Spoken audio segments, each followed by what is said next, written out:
Welcome to the deep dive. Our mission today is pretty focused and immediate. We're trying to cut through the noise, really, to rapidly process the critical, verified information we have on this devastating industrial incident that's just occurred. We've pulled together the initial source reports, police confirmations, statements from local administration, just to give you a factual foundation. On casualty figures, the response, that sort of thing. Okay, so let's try and unpack this a bit. We're diving into this tragedy at an Indian steel plant.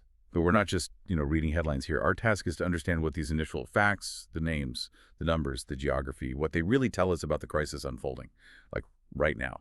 We're hunting for those insightful takeaways hidden in the fragmented reports from these first few hours. Yeah, and what's fascinating here, I think, is how, unlike incidents that maybe build slowly, like a localized fire or something, these reports, they detail something catastrophic, really sudden, and that speed, it kind of dictates the immediate nature of the official response. So what we're providing you with here is a crucial kind of consolidated snapshot. It establishes the gravity of the situation and the scale of the immediate rescue effort needed when something like structural integrity just fails completely. That's a key distinction, isn't it? So let's start right there with the core event. What our sources are reporting, this wasn't, like you said, a localized explosion or some manageable fire. This was basically a fatal structure collapse. The sources are indicating the facility itself, it failed. What does that specific type of failure imply for, the immediate crisis management?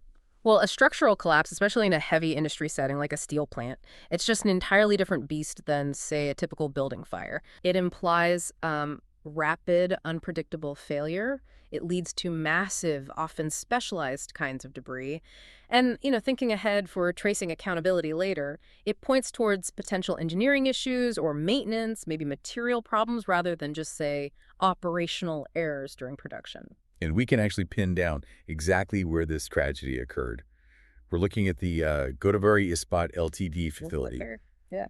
Knowing the specific operator is pretty vital, wouldn't you say? It immediately establishes the kind of operations involved, the scale, the materials, the specific risks. Precisely. And the geography, that matters immensely too, especially for logistics. The plant is situated in the Siltara industrial area that's located on the outskirts of Raipur, Chhattisgarh. So it's not a facility that's embedded deep within a major city. Okay, you mentioned geography matters for logistics.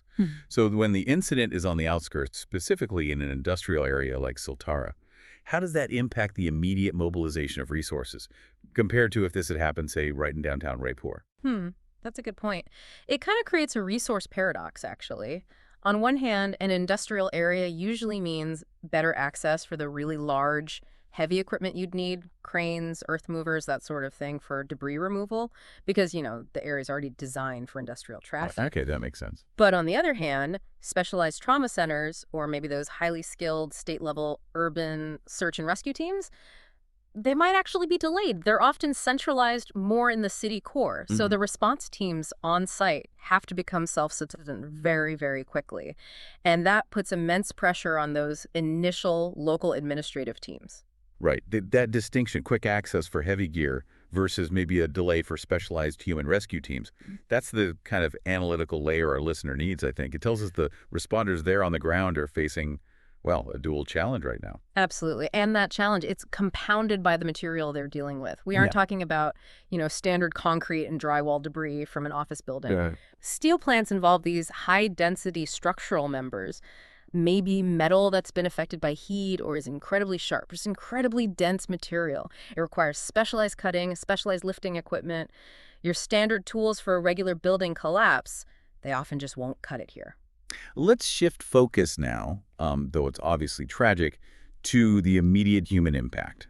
This is where that initial police reporting gives us the harsh truth of just how severe this incident is. What are the confirmed casualty numbers?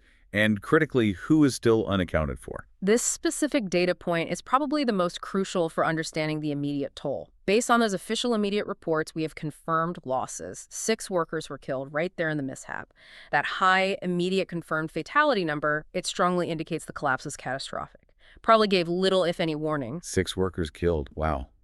That level of loss, it defines the incident as a major disaster straight away. Yes. And additionally, 5 others were injured. So they sustained trauma, but they survived the initial collapse. It's also important to note the immediate response seems to have been swift for those survivors. The reports say they were quickly taken to a hospital for treatment. Okay. So that indicates the primary life-saving protocols, they were activated immediately for anyone who could be reached and pulled out. So if we look at those numbers, 6 killed, 5 injured, that ratio, Yeah. it kind of suggests people were either tragically hit and killed instantly, or they somehow managed to escape with injuries that were treatable.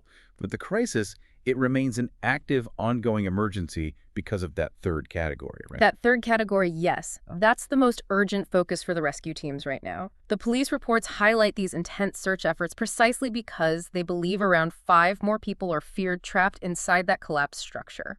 Okay, let's analyze that specific profile for a second. 6 dead, 5 injured, 5 trapped. That 6.5.5 ratio, that's telling, isn't it? It really suggests, like you said, rapid total destruction, but maybe in a concentrated area. If the building had come down slowly, maybe we'd expect fewer immediate deaths, higher injury numbers, or more people escaping.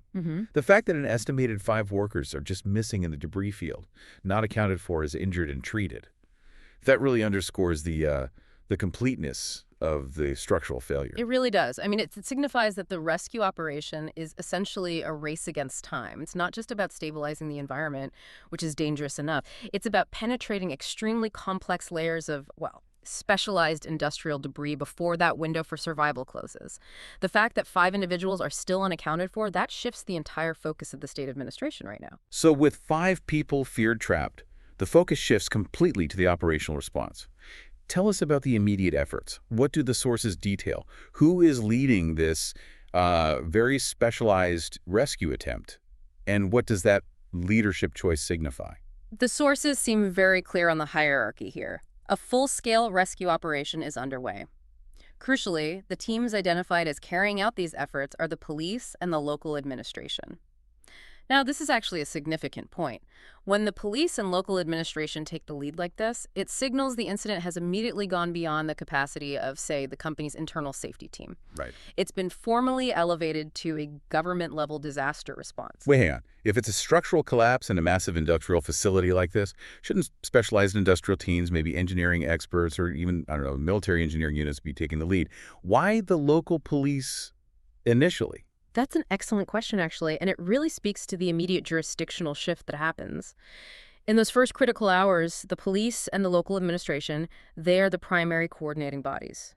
For public safety, for resource allocation, they control access to the site, they mobilize ambulances, and most importantly, they coordinate the efforts of all the various specialized teams that will be arriving. Fire services, medical responders, and yes, later on, those specialized industrial disaster response units. Think of them as the incident commanders in this first critical phase. Okay, that makes sense.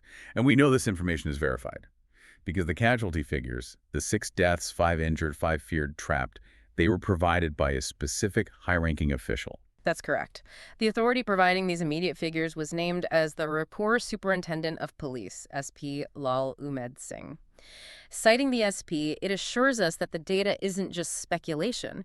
It's the official assessment of the human cost as the state effectively assumes jurisdiction over the site.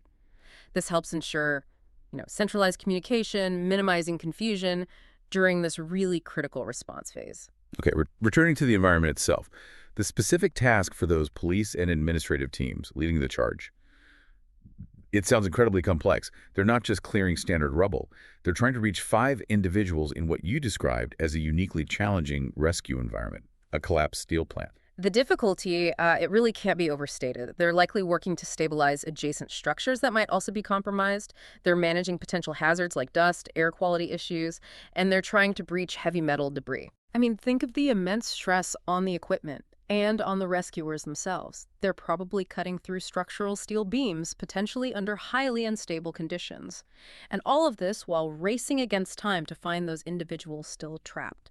It's an incredibly dangerous, very precise operation, initially being commanded by general public safety officials, likely before highly specialized heavy industry recovery experts can fully mobilize and take over specific technical aspects. It paints a very vivid, very real picture of immediate crisis management. So just to quickly summarize the core takeaways for you, the listener, from these initial reports. We have a structure collapse at the Godavari Ispat Ltd facility located in the Siltara industrial area just outside Raipur, Chhattisgarh. This has resulted in a confirmed immediate toll of 6 deaths and 5 injuries. And crucially, 5 more people are currently feared trapped inside the wreckage. This makes it an active, ongoing, extremely high-stakes rescue operation led officially right now by the police and local administration. And this really raises an important question, I think, for you to consider as this news develops further. We know the rescue operation is underway, focused on those 5 trapped workers. That's the absolute priority. But think about the logistics of transitioning this operation, moving from the immediate life-saving search, which is everything right now, to the eventual recovery and, importantly, the investigation phase.